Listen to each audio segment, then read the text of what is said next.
Hello guys, स्वागत है आपका use mind classes YouTube channel में। गाइज, आज की इस वीडियो में बात करने वाला है कक्षा 10 के विज्ञान के मोस्ट इम्पोर्टेंट टॉपिक के बारे में। तो आपको कौन कौन से टॉपिक पढ़ने हैं, तो चलिए वीडियो शुरू करते हैं। जो लोग वीडियो को एंड तक देखते हैं उसका तहे दिल से हार्दिक स्वागत। और जो लोग हमारे चैनल पर नए हैं, अभी तक चैनल को सब्सक्राइब नहीं किया है तो सब्सक्राइब कर ले। तो यूनिट फर्स्ट है, फर्स्ट का नाम है भोजन एवं मानव विकास। तो उसमें आपको टॉपिक है वो कवासी और को रोग के लक्षण और उसके रोकथाम के उपाय पढ़ने हैं। दूसरा खाद्य पदार्थों, और तीसरा जो टॉपिक रहेगा वो रहेगा कुपोषण के बारे में। ये 4 नंबर का यूनिट है। दूसरा पार्ट है वो है मानव तंत्र। तो उसमें आपको वक्र की संरचना, दूसरा है तंत्रिका की संरचना, तीसरा उत्सर्जन तंत्र, रक्त परिसंचरण और मानव नेफ्रॉन।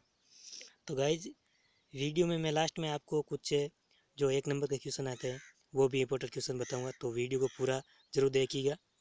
तीसरा यूनिट है वो रहेगा हमारा अनुवांशिकी। तो उसमें आपको पढ़ना है मेंडल का परिचय और मेंडल के नियम। 4 नंबर का क्वेश्चन आएगा। नेक्स्ट यूनिट है वो है दैनिक जीवन में रसायन, यानी दैनिक जीवन में रसायन।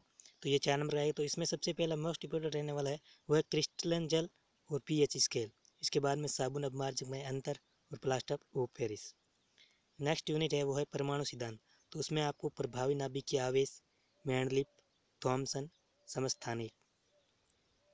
नेक्स्ट जो यूनिट है वो है कार्बन है उसके यौगिक। तो उसमें आपको अणुसूत्र लिखने हैं।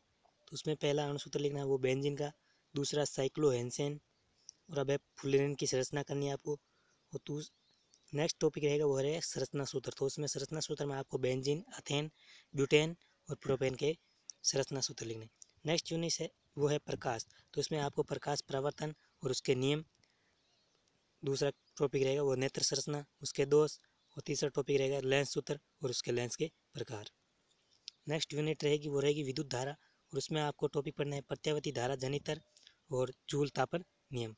नेक्स्ट यूनिट है वो है कार्य ऊर्जा शक्ति। तो उसमें आपको कार्य परिभाषा और कार्य के प्रमुख कार्य, और क्वेश्चन संख्या 4 जो आंकिक प्रश्न में से हैं, और क्वेश्चन संख्या 14 और 13। जैव विविधता में आपको स्थानबद्ध प्रजातियाँ, भारत में जैव विविधता का महत्व, औषधीय पर्यावरणीय और स्तर, जैव विविधता के स्तर। तो इसमें आपको मोस्ट रहने वाला है वो है भारत में जैव विविधता, और दूसरा है जैव विविधता के स्तर। तो आपको ये टॉपिक पढ़ने हैं, रटने की कोशिश बिल्कुल भी नहीं करनी है। और नेक्स्ट क्वेश्चन मैंने लिया है वो नर जनन तंत्र का चित्र बनाते हुए नर तथा मादा में प्राथमिक जनन अंग का वर्णन कीजिए। तो आप देख सकते हैं ये नर जनन तंत्र। इसके बाद में मैं आपको 1 लाइनर के क्वेश्चन भी देने वाला हूँ, ये क्वेश्चन देख सकते हैं। इसके बाद में सेकंड क्वेश्चन है जो ये क्वेश्चन आता है 5 नंबर का। यह मानव वक्राणु का चित्र बनाते हुए उसके उत्सर्जन तंत्र में मूत्र निर्माण की प्रक्रिया है। यह मानव वक्राणु यानी नेफ्रॉन।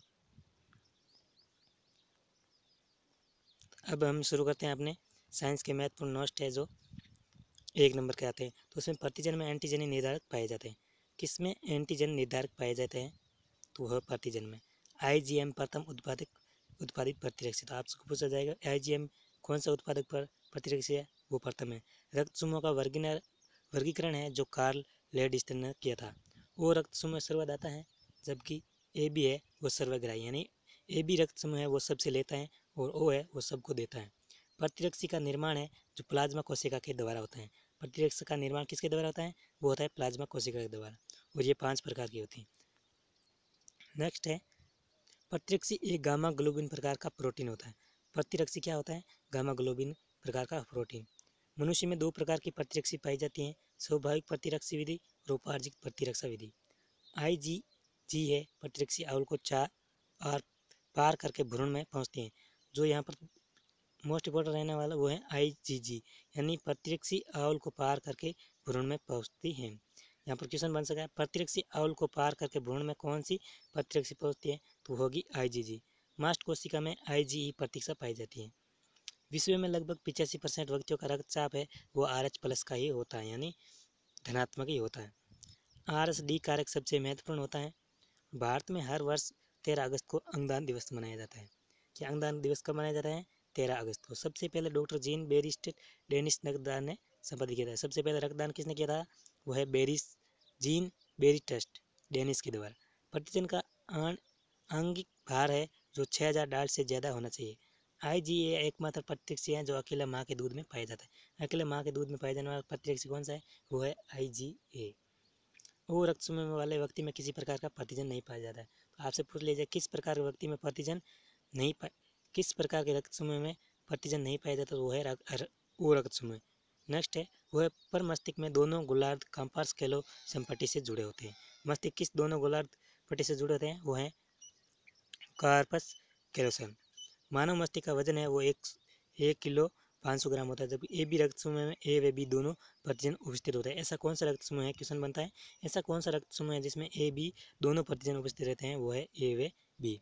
मानव शरीर की सबसे बड़ी यकृत है ग्रंथि पाया। मानव शरीर में सबसे बड़ी ग्रंथि है वह है यकृत। सामान्य व्यक्ति में 5 लीटर रक्त पाया जाता है।